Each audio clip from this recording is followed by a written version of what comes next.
Welcome to Jackie cinemas. Jackie சினிமாஸில் இன்றைக்கி ஒரு வடக்கண்டை செல்ஃபி மலையாள திரைப்படத்தினுடைய வீடியோ மிஸ் தான் இந்த எபிசோடில் நம்ம பார்க்க போகிறோம். நெஞ்சோடு சேர்த்து நிவின் பாலை அதிலிருந்து தான் அறிமுகமாகறாரு தமிழ் ரசிகர்களுக்கு. என்னை பொறுத்தவரையிலும் யூடியூப்பில் நான் அந்த பாட்டை பார்த்தா எனக்கு ரொம்ப பிடிச்சிருந்தது. அதில் நஸ்ரியாவை தான் எனக்கு ரொம்ப பிடிச்சது. அதன் பிறகு கொஞ்சம் கொஞ்சமாக நிவின் அவருடைய இடத்த மிக அழகாக தக்க வச்சுக்கிட்டாருன்னே சொல்ல முடியும். மிக முக்கியமாக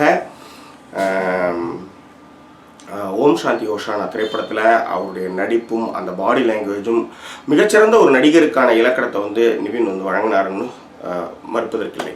ஒரு வடக்கன் செல்ஃபி, ஒரு செல்ஃபி ஃபோட்டோ எடுத்துக்கிறதுனால ஒருத்தனுடைய வாழ்க்கை எப்படி தடமாறுகிறது என்பதுதான் இந்த திரைப்படத்தினுடைய ஒன்லைன். இந்த திரைப்படத்தினுடைய திரைக்கதை எழுதியிருக்கிறார் வினித் ஸ்ரீனிவாசன். அவர் இந்த திரைப்படத்தில் நடிச்சிருக்கவும் செய்கிறாரு. ஒரு வடக்கன் செல்ஃபி திரைப்படத்தினுடைய கதை என்னன்னு பார்த்துக்கலாம். 42 அரியர் பேப்பர் வச்சிருக்கிற நிவின் உமேஷ் என்ற கதாபாத்திரத்தில் நடிச்சிருக்காரு. 42 அரியர் பேப்பர் வச்சிருக்காரு. அவர் ரொம்ப கேர்லெஸ்ஸான ஒரு மாணவர். அவர் வீட்டில் அதே தான் சுற்றிக்கிட்டு படத்தை பார்த்துட்டு நண்பரோட அரட்டை அடிச்சுட்டு இப்படி ஒரு வாழ்க்கையை வாழ்ந்துட்டுருக்காரு. வீட்டில் பயங்கரமாக அவங்க திட்டுறாங்க. சரி, நம்ம ஏதாவது ஒரு படம் எடுக்கலாம் அப்படின்ட்டு ஒரு திரைப்படத்தின் மீதான ஆர்வம் அதிகமாக இருக்கலாம், நம்ம ஒரு டைரக்டர் ஆகிடலாம் அப்படின்னு சொல்கிறாரு. கூட அஜு வர்கீஸ் தான் அவருடைய நண்பர். அவர் ஒன்று மரண மாஸ்டர் அமைச்சு, நீ சான்ஸே கிடையாது, நீ மற்றவங்களோட நீ பயங்கர டிஃப்ரெண்ட்டாக இருக்கிற, நீ சாதிப்பா அப்படின்னு உசுப்பேற்றி விட்டு அவர் சினிமா எடுக்கலாம் அப்படின்னு சொல்லிட்டு சென்னைக்கு அவர் கிளம்புறாரு. சென்னைக்கு கிளம்பும்பொழுது தான் பக்கத்து வீட்டில் ஒரு பொண்ணு இருக்கிறாங்க. அவங்க பேர் டெய்ஸி. அவங்க ட்ரெயினில் வராங்க. இவர் என்ன பண்ணுறாரு, பக்கத்து வீட்டு பொண்ணு ஜாலியாக சைட் அடிச்சிருந்தாலும் அந்த ட்ரெயின் பிரயாணத்தின் போது ஒரே ஒரு செல்ஃபி எடுத்து அப்லோட் பண்ணுறாரு. அதன் பிறகு அவருடைய வாழ்க்கையே மாற்றமடைகிறது. பொதுவாக மெட்ராஸ் போகிறாரு, படம் எடுத்தார், பெரிய ஆள் ஆகிட்டார், அதுக்கப்புறம் கார் இறங்குறாருன்ற மாதிரி கதைகளுக்கு மத்தியில் மிக அழுத்தமான ஒரு சமூகத்தினுடைய புறையோடி போய் கொண்டிருக்கின்ற சில விஷயங்கள், அதாவது முகநூல், அதாவது ஃபேஸ்புக் மூலமாக புறையோடி போய் கொண்டிருக்கிற விஷயத்தை மிக அழுத்தம் திருத்தமாக தன்னுடைய திரைக்கதையிலே வினித் ஸ்ரீனிவாசன் வழங்கியிருக்கிறாருன்னு சொல்ல முடியும். அதற்காக வினித் ஸ்ரீனிவாசனுக்கு நம்ம ஒரு ஸ்பெஷல் புக்கை பார்சல் பண்ணிடலாம். பொதுவாக நிவினோட திரைப்படத்தினுடைய நாயகர்கள் ரொம்ப அழகாக இருப்பாங்க. மிக முக்கியமாக 1983 மாதிரி நிறைய படங்கள் குறிப்பிட்டு சொல்லிட்டு இருக்க முடியும். இந்த திரைப்படத்தில் மஞ்சுமா மோகன் அப்படின்ற ஒரு பொண்ணு நடிச்சிருக்காங்க. அவங்க இப்போ தான் நான் அந்த மலையாள திரைப்படங்கள் அந்த பொண்ணை பார்க்குறேன். பட் இருந்தாலும் அவருடைய ரோல் அவர் சிறப்பாகவே பண்ணியிருக்காரு. மிக முக்கியமாக இந்த அரியை நான் பார்க்கணும் அப்படின்னு சொல்லிட்டு அந்த கதனம் இடங்களில் அவருடைய நடிப்பை மிக அழகாகவே வெளிப்படுத்தியிருக்கிறார். மற்றபடி அந்த பொண்ணுக்கு மிகப்பெரிய ஸ்கோப்லாம் ஒன்றுமே கிடையாது. அது ஒரு செட் ப்ராப்பர்ட்டி மாதிரி தான் அந்த பொண்ணு நிறைய காட்சிகளில் போகுது. பட் அது கதையினுடைய திரைக்கதையினுடைய அமைப்புகளால் கூட இருக்கலாம்.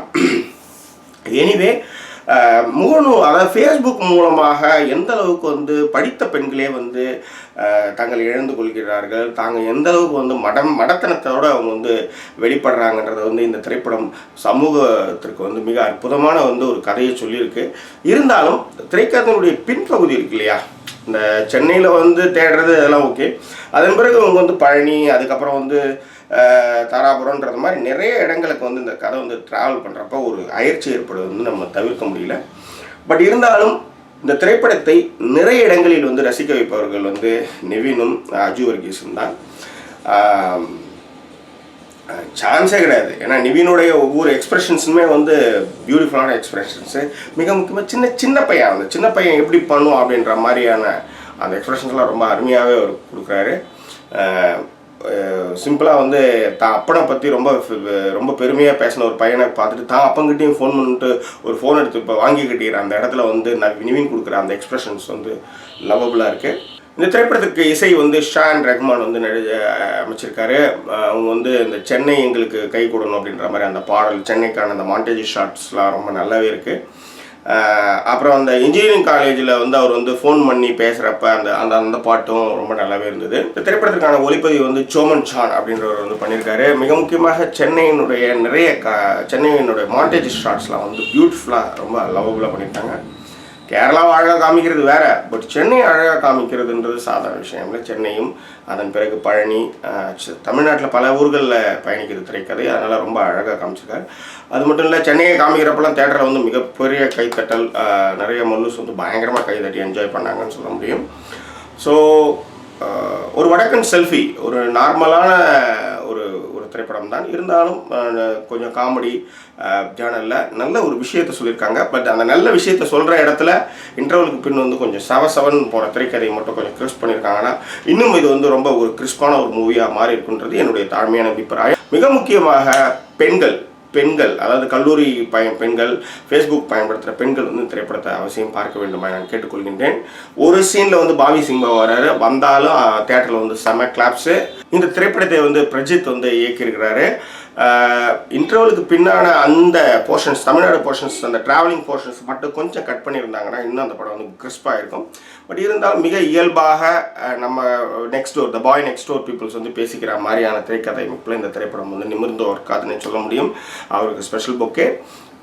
மீண்டும் வேறொரு திரைப்படத்தினுடைய வீடியோ விமர்சனத்தினோடு உங்களை நான் சந்திக்கிறேன். அதுவரை நன்றி கூறி விடைபெறுவது உங்கள் ஜாக்கி சேகர். நன்றி, வணக்கம்.